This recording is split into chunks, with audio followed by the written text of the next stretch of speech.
Thanks for starting your week with us. Hello and welcome to Business Daily. I'm Lee in Seoul. We have plenty of fun business stories waiting for us today, so let's get started by taking a look at some of the highlights. Korea's GDP per capita might drop on year for the first time in 6 years amid slowing global economic growth and the weakening local currency. We're seeing slow growth in Korea's overseas construction market so far this year, but with some major bids in the play, will the industry get the lift it needs in the second half of this year? These stories and more coming right up. Korea was expecting its per capita GDP to reach $30,000 this year, but new figures by local think tanks suggest otherwise, indicating a possible drop. Our Park Se-young tells us more. Due to slow economic growth and the weakening local currency, Korea's GDP per capita may drop on year for the first time in 6 years. The LG Economic Research Institute forecasts the figure to dip to $27,600 this year, down from last year's $28,100. This severely dampens the government's hopes of reaching a per capita GDP of more than $30,000 this year. Korea saw its last on-year drop in per capita GDP during the global financial crisis, when numbers dropped for consecutive years in 2008 and 2009. The latest figure takes into account the 2.6% economic growth projection, the weak Korean won, and a slight rise in the GDP deflator, a measure of the price of all domestically produced goods. Another local think tank, Hyundai Research Institute, supported these projections, attributing the weakening consumer sentiment to last year's Sewol-ho ferry sinking and the recent MERS outbreak. Earlier this month, the Bank of Korea lowered its growth forecast for this year to 2.8%, citing slumping exports and domestic demand. In light of these setbacks, the parliament passed an 11.6 trillion won budget plan. That's nearly $10 billion to help revive the country's growth momentum. With the drop in growth potential, experts say the economy requires structural reforms and needs to find new growth engines within the domestic market. Park Se-young, Business Daily. Meanwhile, a new projection by think tank Korea Economic Research Institute says it will take Korea until the year 2023 to reach the mark of $40,000 in per capita gross national income. Now, that's 17 years after it reached a $20,000 threshold, longer than the average of major OECD nations at 13.6 years. This was in part attributed to Korea's growth potential failing to bounce back following the global financial crisis, unlike G7 economies.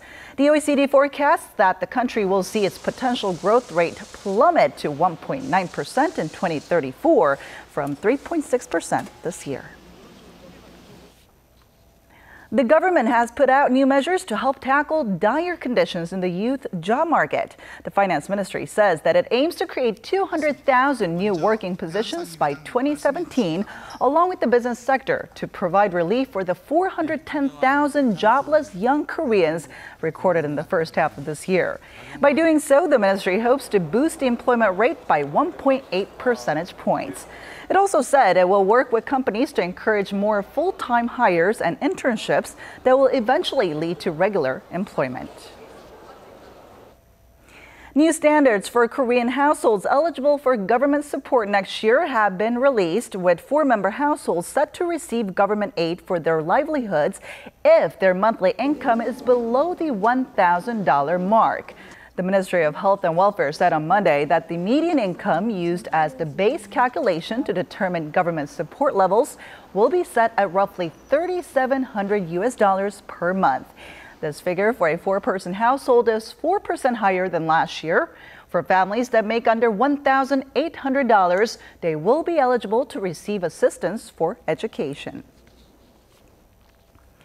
The massive blackouts from the 2011 are still very much vivid in the minds of many of us here in Korea. And those blackouts have led to companies and individuals to take actively part in energy-saving efforts. But with the power shortage highly unlikely this year, things are looking to be quite different. Our Eunice Kim has the story. A surprise blackout that left elevators stuck and some hospitals paralyzed. The computer just shut down, so we're unable to issue prescriptions at this time. Chaos came to hordes of people during the random national blackouts of September 15, 2011, that spotlit Korea's vulnerability to shortages due to shifting demand. Summer of 2013, public spaces are mandated a cut in electricity use by at least 15% in the hottest months of July and August to avert a potential worst-ever power shortage. The subway, the shopping malls, they're all hot. To be honest, I'm very annoyed. Summer of 2015. The energy-saving measures remain in place, but unlike past years, electricity is said to be in abundance. During last week's peak electricity usage period, the country's average operating reserve was 29%, generous compared to past years when it dropped to a single digit. And this is said to be a direct result of the trudging economy, as factory operation rates have slowed, industrial production falling month to month since March through May, the latest figures available. On the other hand, supply has expanded. The Energy Ministry says Korea's power generating capacity has seen a net 4,000 megawatt boost, thanks to a new 1,000 megawatt nuclear reactor and power plants running on coal and liquefied natural gas. Eunice Kim, Business Daily. The final addition to a series of creative economy centers here in the country opened in the port city of Incheon last week. And what's more is that this new center offers smarter distribution systems to boost competitiveness of startups. Here's our Lee Ju-young with more.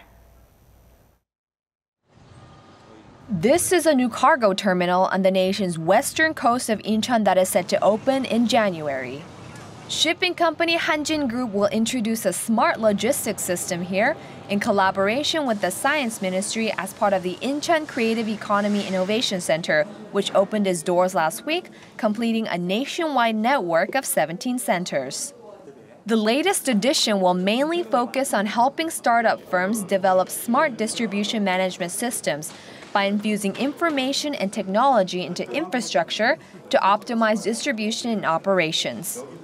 One key example would be helping out online shopping malls in Korea push out their packages to customers in China. When companies first begin exporting, they lack competitiveness because the shipments are small. We plan on advising them on the best export methods and customs procedures. Also under development are a transport container for live fish that can automatically control the tank's temperature and water quality, and drone technology to enable the shipment of fresh food to other countries.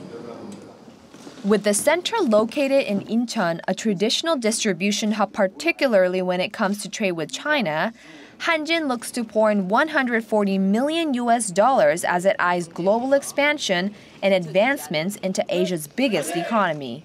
Lee Ju-young, Business Daily. And now let's see how the markets fared here in Seoul today. Seoul shares ended lower on Monday as investor sentiment deteriorated over concerns that a possible BOK rate hike could negatively affect business down the road. At the closing bell, the benchmark Kospi was down 0.35%, finishing the day at 2038.8, while the tech-heavy Kosdaq lost 3.25% to end at 751. On the foreign exchange counter, the Korean currency ended at 1,167 won against a greenback, down 0.91 from the previous close.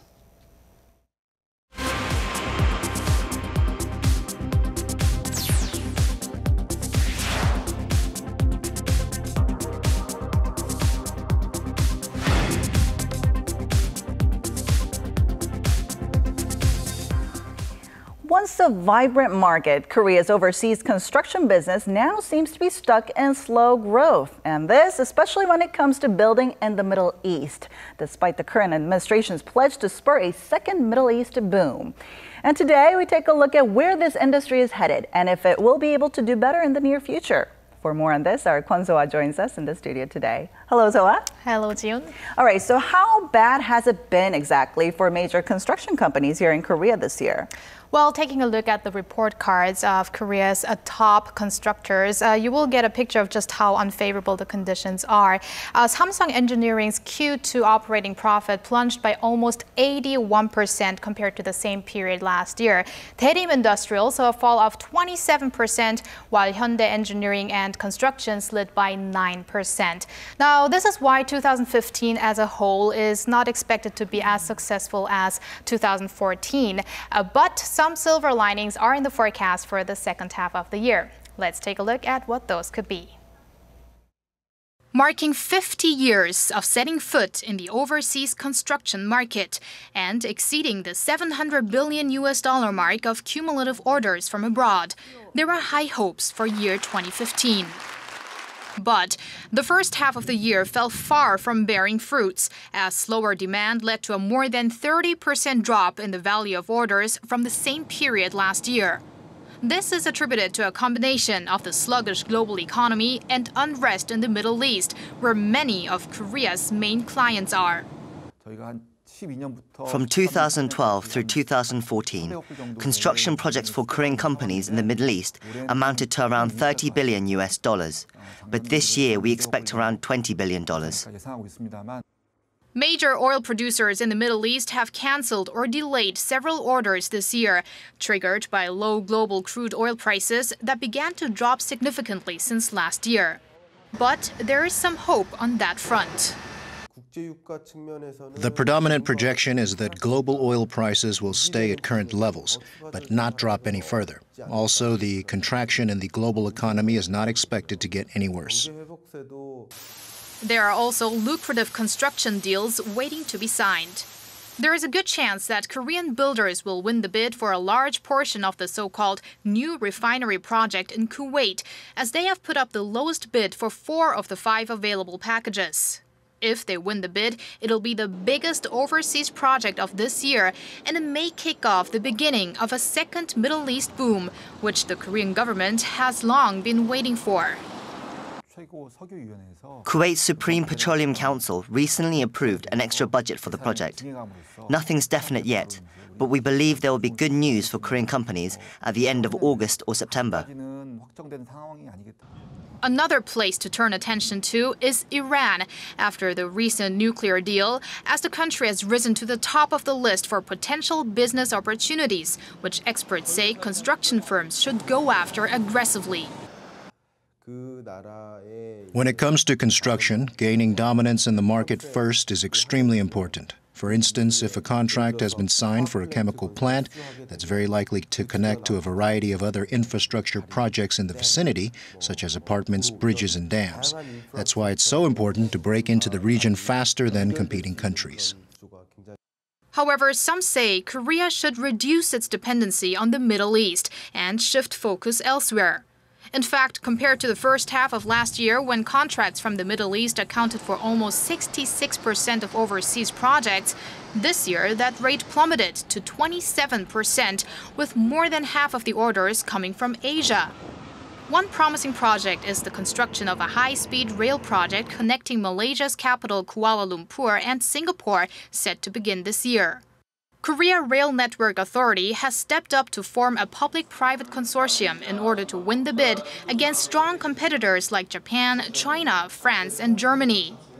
Companies are also tapping into South America, where Korea's top builder Hyundai E&C won a total of 11 contracts in 5 nations since 2012.